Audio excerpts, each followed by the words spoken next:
ਬਾਬੇ ਲੈ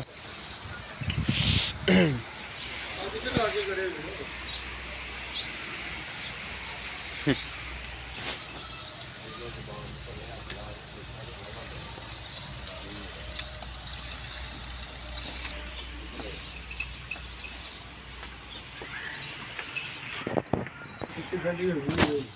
ਬੁੱਲਾ ਸ਼ੁੱਲਾ ਲੱਗਾ ਹੋ ਜਾਂ ਬੁਖਾਰ ਹੋਇਆ ਸੀ ਕਿ ਅੱਜ ਤੋਂ ਅੱਜ ਦੀ ਨਹੀਂ 2 ਮਹੀਨੇ ਦੀ ਮਹੀਨੇ ਦੀ ਕਿੰਨਾ ਦੀ